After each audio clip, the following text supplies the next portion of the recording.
Hey, good morning, everybody. This is my first video in a while. This is Sports Fanatic News. I'm Joe Borick, and this is going to be a quick video on the predictions of who's going to win opening day.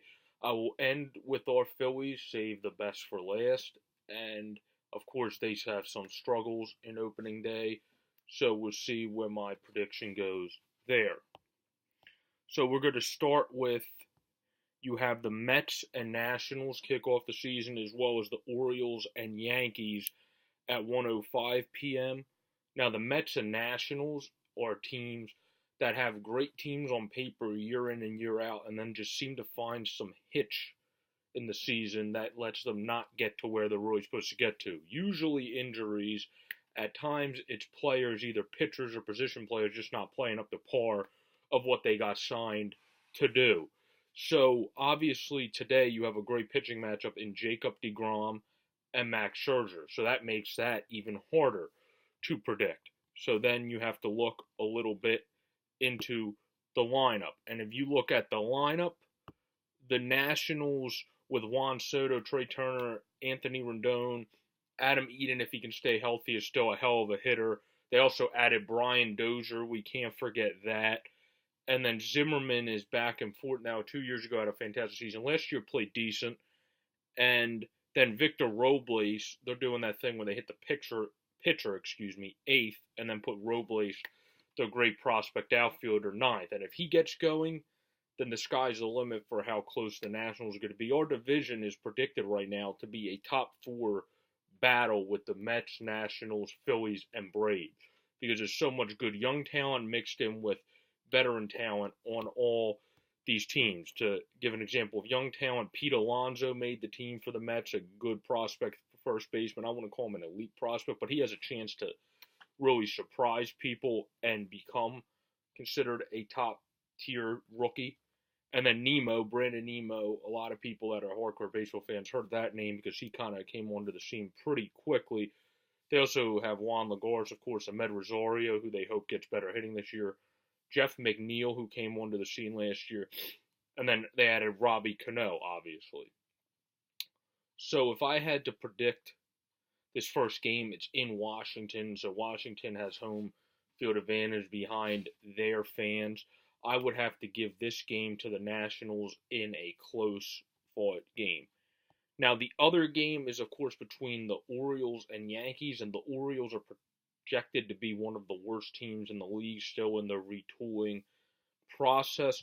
They have good young talent that's fun to watch. In examples of Cedric Mullins, they traded for Rio Ruiz from the Braves because they just don't need a good prospect third baseman anymore with everybody they have there, prospect-wise and veteran-wise, getting Josh Donaldson on their squad.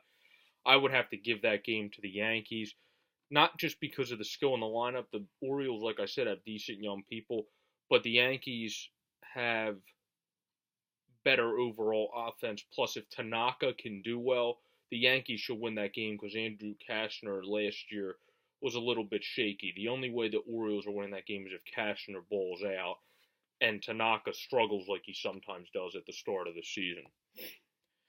Cardinals and Brewers, that's a tough one to pick because the Cardinals have a great team, but the Brewers were a very surprising team that did add certain people last year that are just going to help them get further. Ryan Braun also had a bounce back year. So it all depends what we're doing there. I would say because of it being in Milwaukee, I'm going to give Milwaukee a tad bit favorite in that game. And then you have Blue Jays Tigers, that game Zimmerman versus Stroman. The Tigers have a chance to be a little bit better than the Blue Jays this year, but these are two teams that are not really projected to make the postseason. Blue Jays because they're still retooling themselves, but also because they're in one of the best divisions in baseball. And then the Tigers are still trying to figure out a way to get there past having pitchers that haven't lived up to the hype of when they signed, one example being Jordan Zimmerman. I would have to lean towards the Blue Jays in that game, but that game's a tough one to predict. That can go either way. Astros Rays is Blake Snell versus Verlander. I'm going to give that to the Astros, not even because the Rays added so much good to the lineup this year, and they can be competitive and have it be a three-horse race in the AL East. But I'm giving that to the Astros because Justin Verlander has just been so dominant since going to the Astros. Been great overall in most parts in opening day, so I'm going to give that one to the Astros. Cubs and Rangers, even though it is in Texas, I'm still going to give that to the Cubs. I think the Cubs are going to want to come out swinging last year after a disappointing end to their season last year. So that I'll give to the Cubs. Angels and Athletics. The Athletics started 0-2 in the Japan series, which technically kicked off the season, so they're going to be hungry. I'm going to give that game to Oakland in Oakland. And then you have the Reds and Pirates. That's at home for Cincinnati. Cincinnati tried to add people to get better. The Pirates are a team that's still in the middle of the road. But it's Tyone versus Castillo, two very fun young pitchers. That game's so close to call. I'm going to give that game a let's wait and see because that game's really close to call. Rockies, Marlins, I'm giving to the Rockies. Kyle Phelan versus Urena, who showed good signs last year. But the Marlins are projected to, again, be at the bottom of the league. Giants, Padres, Mad Bum. How will we do this year? Versus a new face for the Padres in Eric Lauer, who's a young 23-year-old. I'm going to give that one to the Giants because of the pitching matchup. Then you have Diamondbacks, Dodgers. Greinke is pitching for the Diamondbacks. I'm going to give that to the Diamondbacks, even though it's in LA, because Hyun-Jin Ryu on the Diamondbacks is not the best at pitching against right-handers. And even though they lost Goldie, they could still put some of the good right-handers in that lineup and get on Ryu. And then Rendon against Brad Keller, the White Sox and Royals. That's an interesting matchup. Keller, when I looked at his stats, actually had 4 better stats than I even thought he did last year. And I like him as a young pitcher. I'm going to give that one to Kansas City at home. And then we get to our Phillies, who have Aaron Nola versus, the Red Sox and Mariners. I'm going to give that game to the Red Sox because of Chris Sale versus Marlon Gonzalez.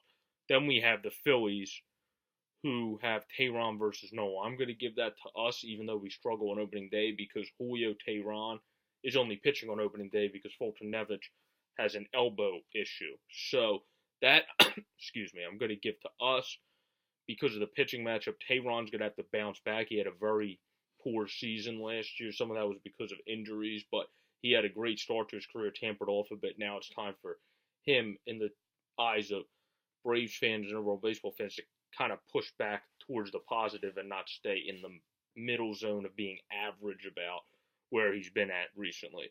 So I'm going to give that game to us. Harper's hitting third, so in the first inning, you'll get that standing ovation on TV or at the game. So that has been my MLB predictions for opening day. Have a wonderful day, everybody. Enjoy opening day. Peace.